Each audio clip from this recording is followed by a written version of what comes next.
will assume responsibility for all coaching matters at Ulster, with a review to be conducted to see if further coaching experience is required. Okay, thanks a million for that, Richie. So just those 2 goals in the Premier League at the moment. Brighton leading at Southampton, Tottenham after a minute, thanks to the Ericsson goal, are leading at home to Manchester United. We'll keep you up to date with those goals over the course of the evening. We mentioned Les Kiss and Ulster Rugby there with Richie. We'll be chatting to Keith Wood about that a little in a few moments' time, because it is time for Wednesday Night Rugby. Wednesday Night Rugby on Off the Ball. Okay, our Six Nations coverage is with Vodafone, official sponsors of the Irish rugby team. We all belong to a team of us. It's my delight to say we're joined now by the former French international winner and ex-France international head coach Philippe Saint-André, and the founder of PSA Academies. Philippe, thanks so much for taking the call. Yeah, good afternoon or good evening. I don't know what I need to say, but Good evening will do. Listen, we'll get your thoughts on this French game and how the French squad are set up ahead of the game with Ireland at the weekend. But PSA Academies, as your organisation, was founded, November 2015, so you're into your 3rd year. I'm told that 2018 is looking good, a lot of big things coming down the line. How are things set up from your point of view? Oh yeah, very good. Our big camp is in Tignes, in the Tignes in the Alps, and it's bigger and bigger every year. Last year we have 12 different nationalities, and it's a huge interest this year for a lot of Irish children, and they try to train like a professional. So with GPS, we are world-class partner. But we improve each year. This year also it will be some camp in Ireland with Johnny Murphy and Johan Taylor. We will doing one in Martinique, and what is important is we're doing rugby skills, language also, French, English, and also we have all the time top class coaching. So the kids have a lot of fun, enjoy, and develop their skills. And what I like is, to have different culture. Irish coach, a South African coach, of course, keep also the French coach. Also, if we are a little bit old school at the moment with the results that we have in the Six Nations. Yeah, don't worry. Johnny's doing a great job over here. He's constantly on at me at how worthwhile the PSA Academies are. If any of our listeners want to get involved or see what is involved, they can get onto the PSA Academies website. Philippe, your record against Ireland is mixed, to say the least. 7 internationals against them as a player. You won them all. 5 internationals against Ireland as the French head coach. You didn't win any of those. It almost represents, in a microcosm, your experience alone, how the balance of power in this fixture has shifted over the years. Yeah, it's sure. Coach, we drew twice and we lost 3. I think, to be honest, you adapt much better of a professional area, with your organization, with your province. The guys train very hard, they rest for some period, and they are very, very focused for international game. And, I think you are not lucky to be the 3rd in the world at the moment. It's a lot about your organization, your country, and play for your national team. It's the more important. I will say you, the church, is in the middle of the town. Us, the top 14, big money, lot of overseas players, competition 11 months a year.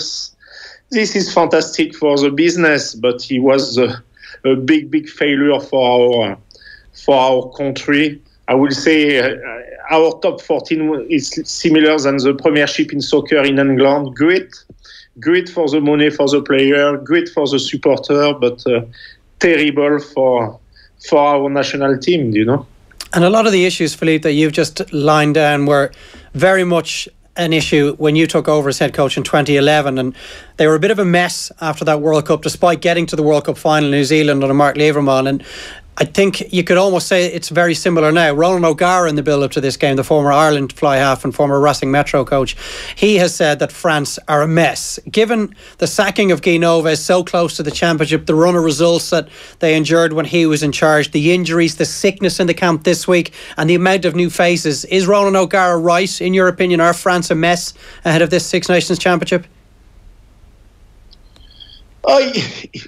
He is right, but to be honest, it's a big improvement for the last 6 months. Why? Because we asked to the club of top 14 to have 13 or 14 GIFs, so its players come from our formation. And we start to see some young French players playing in top 14. And this didn't exist for 10 years. So this, it's quite very good. Also now the players have more time to prepare. They were together for 2 weeks before the Six Nations. They will now go back to their club during the Six Nations.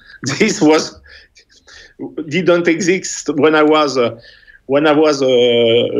coach of the French team. So I think we improve, and I think we start to have a new generation of French players. But now we need to be patient because we didn't make any right decision for 9-10 years. So we start to make some decision. Some French players start to play. We are 9 in the ranking of World Rugby. I don't think so we can go down more than this. So I think maybe it will be the times now to come back, but we'll need to be patient after. Of course, you are favorite. You come in Stade de France, you are third nation in the world. You are favorite, but you never know. It's all the time a tough place to play in Stade de France. 2 years ago, you lost in France. We have some young kids. And, we're looking forward for this game. After, of course, you will be more organized, you have more experience, you are halfback and are fantastic. But, just for us, I think we need to close the book of, I will say, 6 years of very, very poor rugby. The players have more times to prepare the game.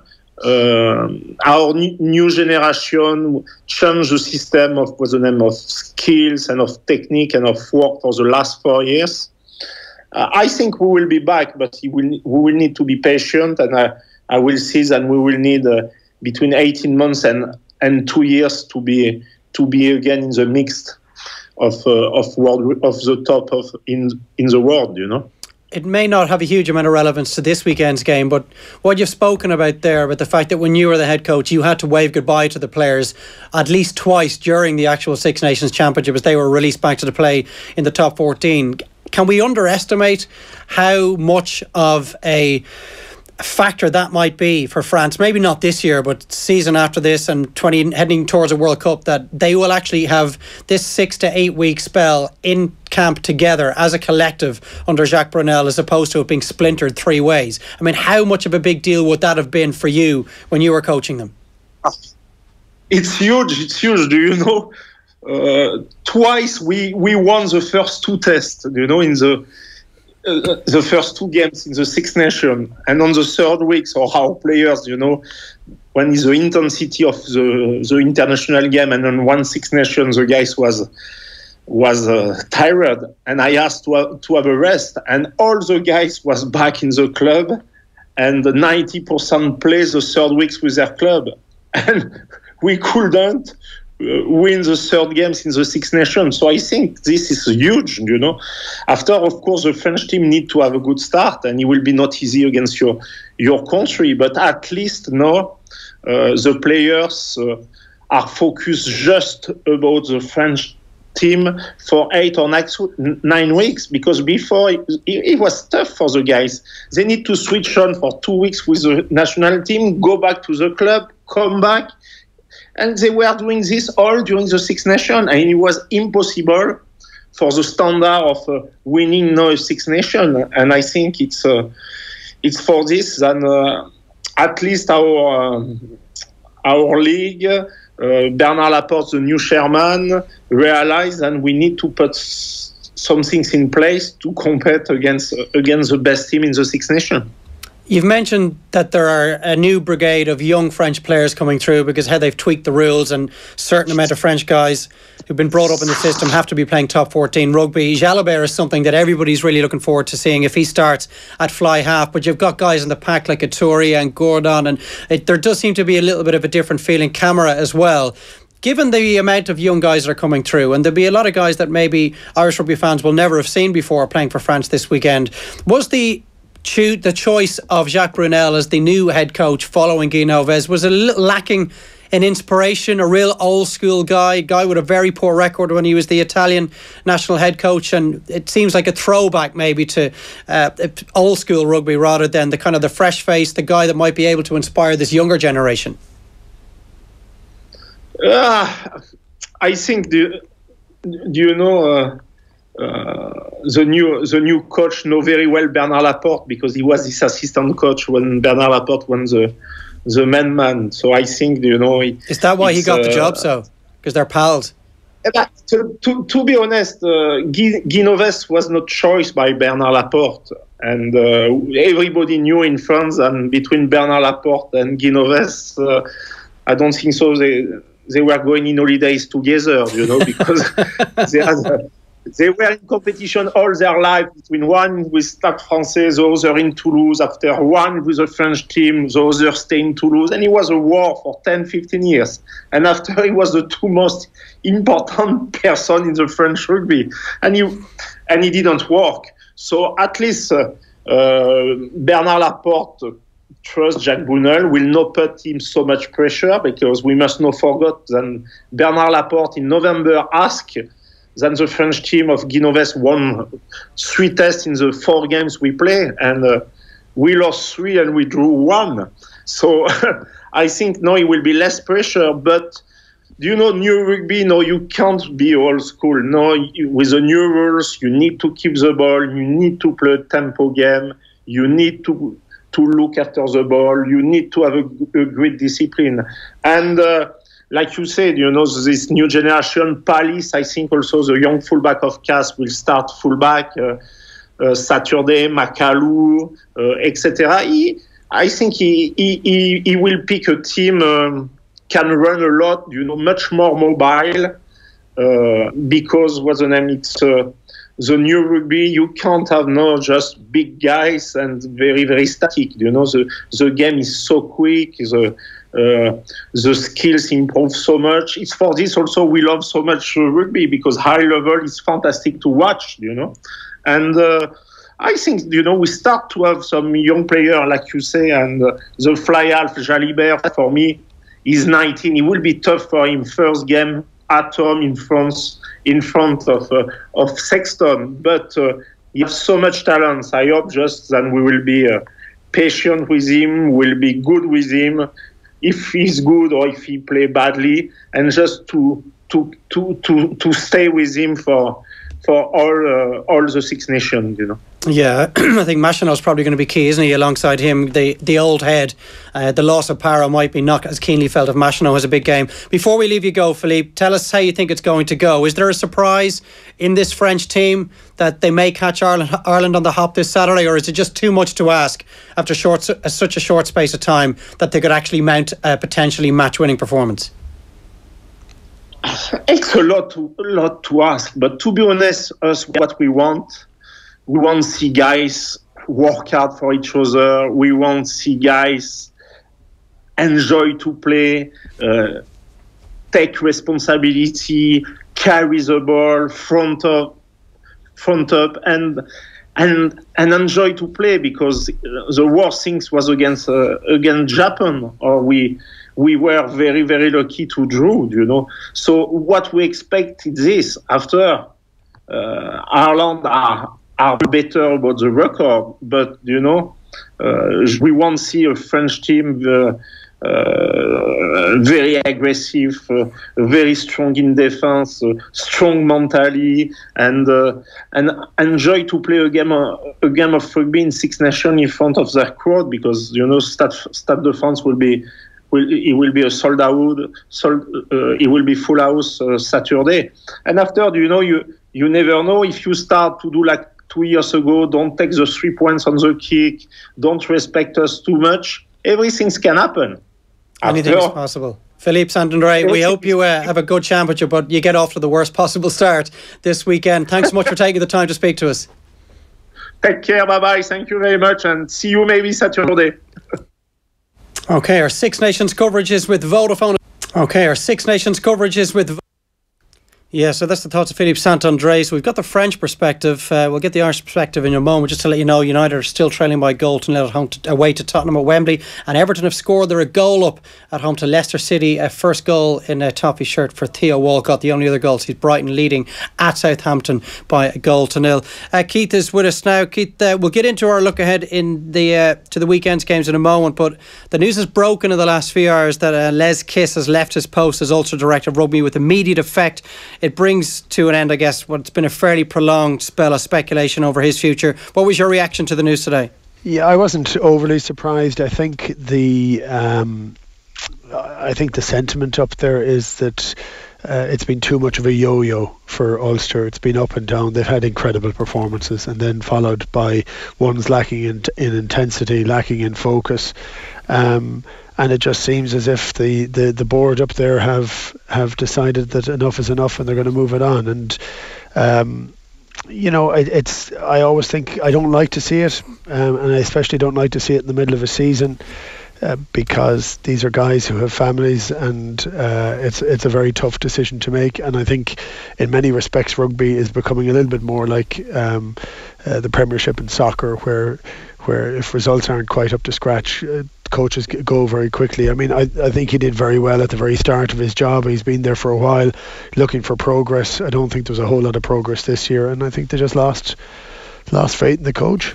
It's a shame in a lot of ways, Keith, isn't it? Because he'll always be linked to 2009 and that first Grand Slam in 61 years, and he played such an important part as Declan Kidney's management team. And it's also very seldom that an Irish side would sack a coach mid-season. We were racking our brains trying to remember when the last time it happened. I think Ella left Leinster a bit of a way into the season, and Matt O'Connor left Leinster with 2 or 3 games left in the season. But I get the sense from you feel, with that comparison to football, this is something that we're going to see a lot more of. I do. It just seems that there are changes. The pressures are getting bigger and stronger. I think a lot of players as well, when there's a period of time in their life when they want to, it's their chance to try and go and achieve something and win something, and when that doesn't happen, it can often lead to a change in a coach as well. And I just see it's happening a little bit more. We saw it in Northampton earlier on. There was a bad run of form for Northampton, and to see the big bounce back they've had since. And in some ways I think that could even be a bit of a catalyst for this, because will Ulster now come back with a sharpened edge, with an idea that everybody is to try and get this season not behind them, but just try and turn it around as much as they can, and maybe that's one of the elements. Okay, moving on to the weekend and the opening games of the Six Nations. We had Philippe Saint-André on just before you. He didn't quite. I just want to say, Philippe Saint-André. I played with Philippe. Right, he's he's a great guy. He's the most perfect English and the most extraordinarily thick French accent. It's just, I used to slag him off and say he was putting on his accent because it was too deep, but it was too French. English. Take care, he says at the end. I mean, how many French people you know that say take care? And it's amazing for a guy who played with that full level of flamboyance, and so he would have been part and parcel of French rugby when it was at its most magnificent. You know, the kind of the end of the era that I kind of grew up in watching and wanting to not emulate, but wanting to see and play that sort of rugby with Blanco and Sella and all that. And Saint-André was kind of at the end of that period of time. He was magnificent. He coached in a very different fashion. He coached when he coached in Sale. He still had a bit of that, but by the time he got to France. And it's interesting listening to him now, and I don't think he's making excuses either, but I actually thought he got beaten down by the amount of time he had to deal with France, and he almost tried to emulate what was happening in the club game in France, which was playing a big, heavy, stolid sort of rugby that didn't set the world on fire, but was what he felt he could do. But the idea of players having to go back and play for their clubs in the middle of a Six Nations tournament is just ludicrous, isn't it? Yeah, we saw it with Johnny Sexton when he was over in Paris, that we were losing him after week 2, and you do get the sense that he arrived into the job in 2011 with really big ideas after the World Cup and the farcical situation that he inherited from Mark Lieberman, but as you say, maybe it was just beaten down by how difficult a job it became in the intervening years. He didn't quite subscribe to the bleak picture painted of France outside of their camp, Keith. He kind of feels that now that they have this proper 2-week build-up, the fact that the players won't be playing in the top 14 under-17 mid-tournament, and the young talent that they have in the team, that they actually might surprise us by how well they play, maybe this weekend, but certainly a little deeper into the tournament? I think deeper into the tournament they'll get very good. I think they will surprise us this weekend. I don't think that they'll beat us. I actually think that the game is for us to win there. We have to play unbelievably well to do so, but I think our organisation, our halfbacks, we need to protect our 9 and 10 as well, because they're incredibly important for us, especially on this weekend. But I think they will, because if the willingness is to have young guys and play them and give them the chance to go and play, if there's enough of structure and discipline about them, they have an ability to do very good things. I just don't know that they can do them consistently, because they're not doing that week in, week out. He had a very interesting article in the Daily Telegraph today, and he was talking about the fact that he believes in his heart of hearts that they've lost a generation of players over 7 or 8 years, players that should have been played, should have been picked, and weren't, because they weren't being picked in their club teams because there was too many foreigners in there. That's changed. There is a change happening now, but he's pretty pragmatic nonetheless. He said he thinks he'll see the benefit in 18 to 24 months. Yeah, it's an interesting development, given that they actually now look like they're starting to put some structures in place to benefit the international team rather than the other side or the other way around. Safe to say, Keith, that you were never part of an Irish team that were favourites going to Paris. Is that tag something that this team under Joe Schmidt has now become quite comfortable with? I think they're comfortable with the tag, but I don't know that they have delivered on it necessarily, and I think it's a very tough one to go, because Paris is very tough. I went to Paris in '98 when they thought that we'd lose by 100 points. That was mentioned in the press, which there's no fun in that. I tell you, you can't really go downhill from there. We lost by 2 points, and then we won by a point or 2 points 2 years later. And in that 3 or 4 year period, the winners, we won 2 back-to-back by a point. We lost the other 2 games by a point or 2 points. It was incredibly close. We lost 2 years ago in France. We started very poorly. We can't afford to start poorly here now, but I think we're in a stronger position than we were 2 years ago. I think the balance of the squad is better. Don't know exactly the team that will be picked, but we know we have the kind of bulk of it we'd have in our own head. But even if there's a surprise, I think we'd all welcome a couple of surprises and like to see what that would actually happen, and we'd like to see some surprises on the bench, because the players that have popped their head up this year are showing different levels of skills and enthusiasm, and if that fits into Joe Schmidt's structure and they can still keep that spark, I think we become a very potent team. I think we're very difficult to beat at the moment. We have a capacity to score and to pick up points as we go along, but I do think for the bigger matches, this is a big match, we may need that extra spark to go again. So I'm really looking forward to it. I think it's going to be the first time I'm not really working at all on the Six Nations, so I'm going to enjoy just watching it and loving it for that reason. Given the level of analysis and attention to detail that we normally associate with a Joe Schmidt coach team, will there be a dearth of information on this group of French players, and is there a chance that France could use that to their advantage? I bet you there won't be a dearth of information. He will have scoured every channel. It doesn't matter what the commentary is saying, and all he wants to do is see these players. He'll have had bits of pieces of every one of those players. It will be driving him to distraction that he doesn't know everything about them, but he will have gathered and garnered as much information as he can. He just doesn't go into these games without having as much info as possible. I think he'd be a little bit frustrated. He'd love to be playing them second or third, because he does like to have all the boxes ticked, but I think they'll be fully briefed, and in many respects it gives an opportunity to focus an awful lot on what Ireland are going to do and have to do. Philippe was kind of hoping, or speaking in a way in which you felt he was hoping, that the French players would play with a little bit of freedom, because there's not a lot of pressure on them. They're going to have a teenager at fly half. They've got 2 out of the 3 in the back row would be barely 22 years of age, and you would hope that maybe they might play with a high tempo, a bit of an unstructured game on Saturday, quick lineouts, 1 or 2 tap penalties, attacking from deep. But you certainly wouldn't associate that with a Jacques Brunel coach team. He is old school. He goes all the way back to 2000 when Laporte was coaching that French team. Could you envisage a Brunel side playing in that way?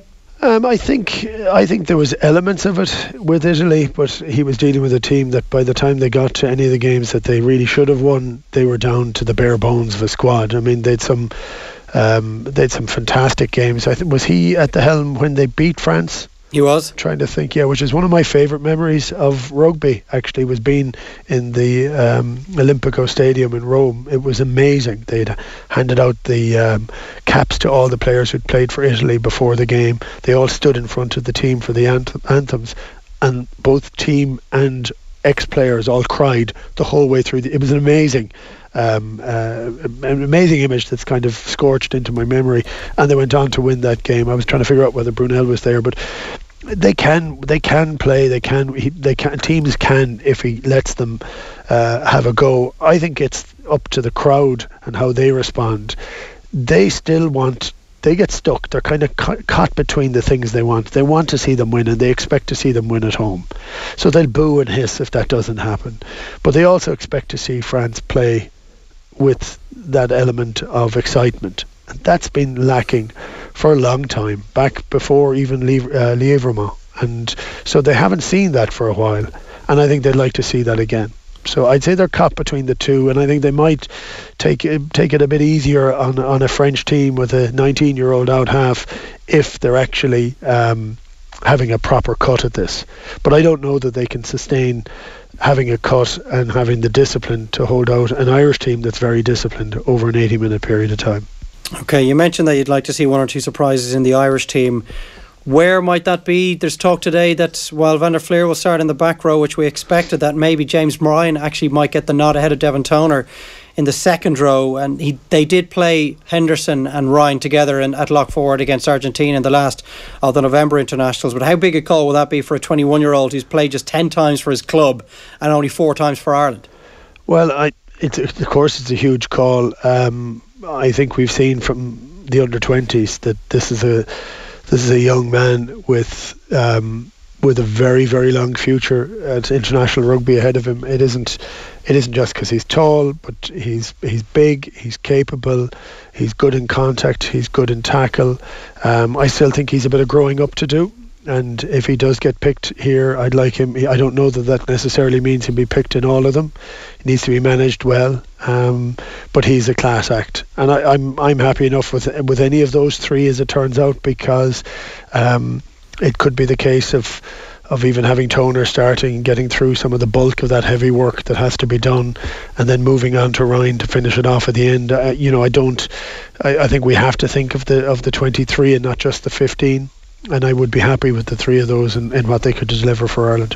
You could envisage Henderson and Toner starting together and Ryan on the bench, but if Toner doesn't start, do you see him being part of the matchday 23, or is he the kind of player that kind of needs to be in from the start? No, I don't know if he needs to be in from the start. I don't think he has as much impact off the bench. He's not that sort of a player. He's a guy who can get a team into a game very well. He has been incredibly reassuring to Irish hookers, having him as a sort of target man when he's needed. And it depends again which the French guys that are going to be picked against him. But I know he can play off the bench too. But and I'm not quite sure which way they're going to go. But I'd be happy with any of them. I think Ryan is better off the bench, and I think he can have more of an impact because he has that ability. He gets into, for such a big man, he gets into a better driving position with the ball in hand than Toner does, and he hunts for work. He's more athletic.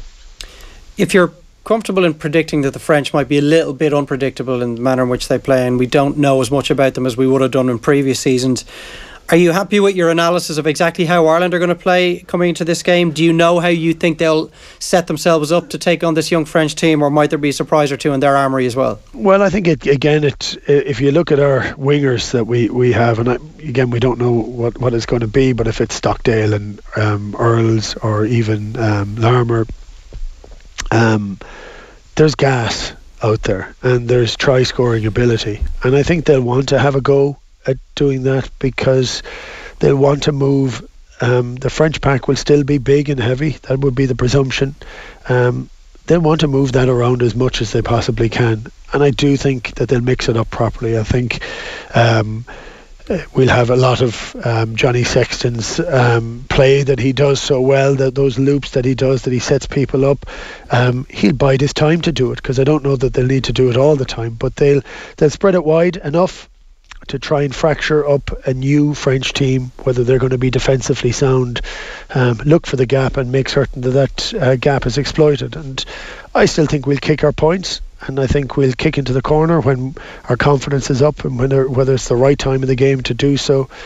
I don't worry about the Irish team as much anymore. I just think that Sexton at 10 is marshalling it incredibly well. I hope not all the game goes through him.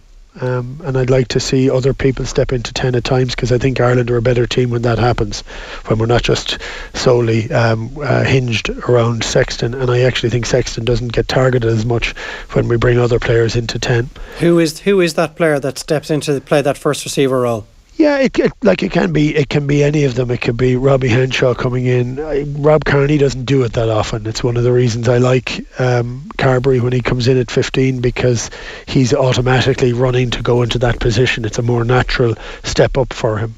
I would like to see our wingers get involved a little bit more in the midst of play rather than staying out in the wing. And again, if that happens, I think it takes some of the constant scrutiny off Sexton. Yeah, we're going to have a new cap at 15 and at 10 as well, most likely, in this French team. So you'd imagine Conor Murray and Johnny Sexton will be trying to target them where at all possible. Yeah. Are we going to win this game and get off to the best possible start ahead of 3 home games? I do think so. I think if we get our composure, attitude, discipline, tempo right from the start, I do think so. I think we win. I don't think we win very comfortably, but I think we can win beyond a score, which is a huge call to make on the first week of a Six Nations. And we have started poorly in the past. I just think by having started poorly, I don't think we will. I think we should have learned that lesson. Okay, I think we all expect England to go to Rome and eke out a win, no matter how comfortable or otherwise it might be. But Scotland heading to Cardiff is intriguing. Just to very quickly, we're up against the clock, Keith. Yeah. Will Scotland get the job done here, do you think, and just kind of blow the championship open? I'd kind of love for that to happen. I just think Scotland have been so close in the last number of years without getting the results that they would have wanted at Six Nations time. They're missing everybody in the front row. I mean, I don't know who's going to go in there, and I think that could be dangerous. Could have uncontested scrums before the game even starts. Well, it just could be so tough for some of these guys who haven't played a huge amount. I'd love to see it, because I think it opens it up to being a very different atmosphere in weeks 2, 3 and 4, because if Scotland get off to a start and get their confidence, they could do damage. There's injuries everywhere. I looked at another stat today. 58 players that would have been in the squads for the Six Nations are injured, and we're going to have to come back and discuss that at some stage, because that's far too many. Yeah, it's an incredible attrition rate. Listen, enjoy the Six Nations from the couch for once. I will. I'm really looking forward to it, actually. I'm back to being a fan again. Good stuff. Keith Wood, as always, on Wednesday Night Rugby. Thanks a million for your thoughts. A couple of you have been in touch on Facebook and Twitter, and you can text us for 30 cent at 53106. Pat Kenny, I don't think it's the Pat Kenny on Facebook. France have nothing to lose. Ireland wouldn't want to take them for granted. We talked about that with Keith. Neve is summing up the general excitement levels here. Come on, Ireland, just 3 more sleeps. So that sets things up nicely ahead of the weekend. All of our Six Nations coverage is with Vodafone, official sponsors of the Irish rugby team. We all belong to a team of us. Up next, we'll update you on all of tonight's games. Off the Ball on News Talk, in association with the Air Sport app, allowing you to cast your favourite sporting action from your tablet or mobile phone straight to your TV. The Pat Kenny Show. In the north inner city, I've known many of the people on both sides that have been involved in this so-called feud, which isn't a feud in any way. It's an annihilation. But I've known the people involved in it. Very few of them come from any sort of what you'd call a wealthy background. Most of them grew up in poverty. There's very little level of kind of high degree of education. I cannot tell you about how we stop this feud. But I can tell you how we stop the next one. I mean, in the inner city, there's still huge levels of poverty, as there is throughout the state. That's what create these people. The Pat Kenny Show with MasterCard. Back tomorrow at 9 a.m. on News Talk. Take time to make the right choice. Waterford Institute of Technology's new broad entry courses are designed to give that extra bit of time to choose the right course for you. Join our Ask WIT events to find out more about broad entry courses and our full CAO portfolio. Imagine more at cao.wit.ie. Ask me all you like. I'm saying nothing. Okay, wise guy. If I apply for an Avantcard credit card, how much interest will I pay on purchases for 3 months, balance transfers for 8 months, and money transfers for 9 months? I'm telling you, nothing. Like 0%? I'll apply at avantcard.ie today. Limited time offer, new customers only.